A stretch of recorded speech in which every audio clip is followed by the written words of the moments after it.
ये कहानी है क्रिस गार्डनर की, जो अपने पूरे लाइफ में संघर्ष करता है। घर से बेघर होने के बाद ये दर दर की ठोकरें खाता है। ये इकोनॉमिकली वीक होता है, जिसकी वजह से इसकी बीवी इसे छोड़कर चली जाती है। और एक समय ऐसा आता है जब इसे खाने के लिए अपने खून को बेचना पड़ता है और सोने के लिए इसे बाथरूम में रात गुजारनी पड़ती है। मगर ये अपने पूरे लाइफ में हिम्मत नहीं हारता और संघर्ष करता हुआ एक दिन बहुत अमीर आदमी बन जाता है। तो चलिए स्टार्ट करते हैं आज की मूवी, जिसका नाम है द परस्यूट ऑफ हैप्पीनेस। कहानी के स्टार्टिंग में हमें विल स्मिथ को दिखाया जाता है, जो इस फिल्म में क्रिस गार्डनर का रोल निभाता है। इसके हाथ में सूटकेस जैसा एक बॉक्स होता है। दरअसल ये portable bone density scanner machine होता है, जो एक्सरे मशीन की तरह ही होता है, मगर एक्सरे मशीन से अच्छी पिक्चर देता है। क्रिस गार्डनर एक सेल्समैन होता है और इसी स्कैनर डिवाइस को डॉक्टर को सेल करता है। इसके घर का कंडीशन ठीक नहीं होता, इसलिए इसे हर महीने कम से कम 2 स्कैनर डिवाइस बेचना जरूरी होता है ताकि घर का खर्च चल सके। मगर ये डिवाइस महंगी होती है, जिसे हर डॉक्टर नहीं खरीदता। अब हमें घर का सीन दिखाया जाता है, जहाँ क्रिस गार्डनर की एक पत्नी होती है जिसका नाम लिंडा होता है, और इन दोनों का एक बेटा क्रिस्टोफर भी होता है। अब जब क्रिस गार्डनर एक भी स्कैनर डिवाइस नहीं बेचा होता है, जिसके कारण लिंडा उस पर नाराज हो जाती है। वो इसे गाड़ी का जुर्माना भरने को बोलती है। दरअसल क्रिस गार्डनर के पास एक गाड़ी होती है, जिसे वो हॉस्पिटल के बाहर पार्क कर देता है, जिससे ट्रैफिक पुलिस वाले उसकी गाड़ी जब्त कर लेते हैं। अब वो वहाँ से अपने रूम में चला जाता है और रूबिक क्यूब सॉल्व करने लगता है। अब अगली सुबह स्कैनर डिवाइस को बेचने जा रहा होता है। तब वो शानदार गाड़ी से उतरते हुए एक अमीर आदमी को देखता है। तभी उस आदमी से पूछता है, आप क्या करते हैं और कैसे करते हैं, क्योंकि क्रिस गार्डनर को भी अमीर बनने का शौक था। तब वो आदमी क्रिस को बोलता है, मैं स्टॉक ब्रोकर हूँ। ये सुनकर वो सोच लेता है कि वो भी अब स्टॉक ब्रोकर बनेगा। अब जब ये बात वो लिंडा को बताता है तो लिंडा उस पर गुस्सा हो जाती है, क्योंकि क्रिस एक भी स्कैनर डिवाइस अभी तक नहीं बेचा होता है, जिसकी वजह से लिंडा को डबल शिफ्ट काम करना पड़ रहा था।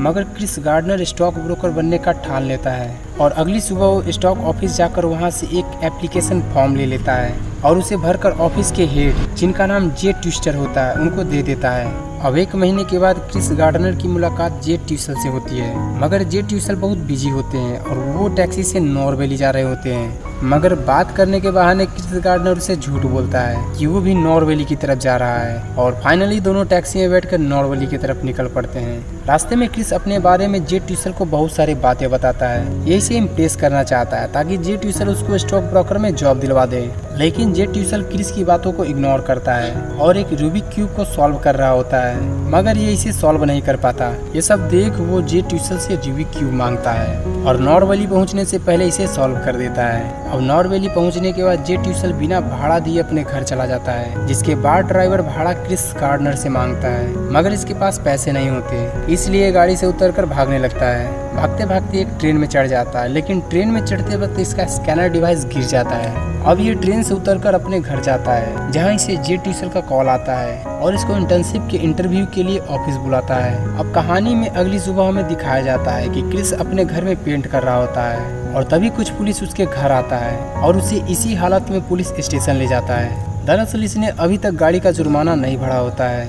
जिसके चलते इसे रात जेल में बितानी पड़ती है। अब अगले दिन इसे इंटरव्यू के लिए स्टॉक ऑफिस जाना होता है, इसलिए ऐसी ही हालत में दौड़ता वो ऑफिस पहुंच जाता है। जब इससे इसकी ऐसी हालत के बारे में पूछा जाता है, तब ये बोलता है कि इसे जेल में रखा गया था क्योंकि ये पार्किंग का जुर्माना नहीं भरा था। अब इसे इंटरव्यू लेने वाला पूछता है कि अगर कोई बिना शर्ट के इंटरव्यू देने आए और मैं उसे रख लूँ तो तुम उसे क्या कहोगे। इंटरव्यू लेने वाले इसको ऐसा इसलिए बोलते हैं क्योंकि इसने अच्छे कपड़े नहीं पहने होते और इसके शरीर में पेंट लगी होती है, मगर ये भी शानदार जवाब देता है। ये बोलता है तब उसने जरूर अच्छी पैंट पहनी होगी। ये बात सुनकर सभी इससे इम्प्रेस हो जाते हैं और इसे इंटर्नशिप के लिए सेलेक्ट कर लेते हैं। इस इंटर्नशिप में टोटल 20 कैंडिडेट होते हैं, जिसमें से कोई एक इस जॉब के लिए सेलेक्ट होना था।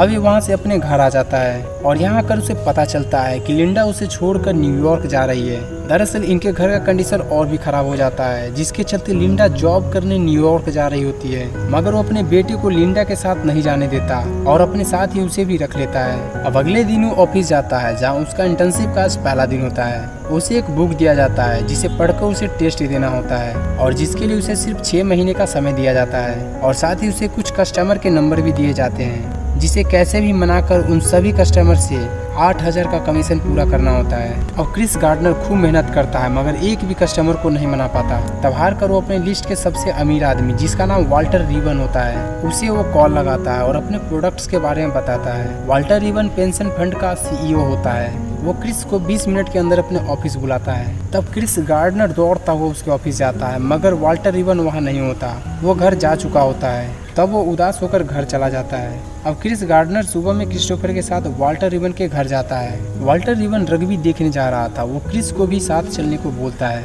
और तब फाइनली दोनों रग्बी देखने चले जाते हैं। मैच देखने के दौरान क्रिस वाल्टर रिबन को स्टॉक की प्लान के बारे में बताता है, मगर क्रिस के पास कोई एक्सपीरियंस नहीं होता, इसलिए वाल्टर रिबन उसे मना कर देता है। पर रग्बी देखने रिबन के दोस्त वहाँ आए होते हैं और यहाँ क्रिस सबको अपने प्रोडक्ट्स के बारे में बताता है और अपना कार्ड भी दे देता है और फाइनली वहाँ से घर आ जाता है। अब अगली सुबह क्रिस गार्डनर के घर टैक्स वाले का नोटिस आता है, जिसके बाद उसके अकाउंट से सारे पैसे टैक्स वाले निकाल लेते हैं और अब क्रिस के पास सिर्फ $21 बच जाते हैं। एक दिन क्रिस अपने बेटे क्रिस्टोफर के साथ पार्क जाता है, जहाँ उसे उसका स्कैनर डिवाइस मिल जाता है, जिसे लेकर वो एक डॉक्टर के पास आता है ताकि उसे बेचकर अपना घर चला सके। मगर उसे पता चलता है कि यह डिवाइस खराब है और वो इसे नहीं बेच पाता। दरअसल इसका कोर इंडक्टर खराब हो जाता है और निराश होकर वो घर आ जाता है, मगर उसने घर का किराया नहीं दिया होता है, इसलिए उसे घर से निकाल दिया जाता है। वहाँ से क्रिस रेलवे स्टेशन आता है। क्रिस बहुत परेशान होता है, उसे कुछ समझ नहीं आता है कि वो क्या करे। तब लास्ट में वो रात गुजारने के लिए स्टेशन के बाथरूम में सो जाता है और अगली सुबह घर ढूंढने के लिए एक अनाथ आश्रम पहुँच जाता है।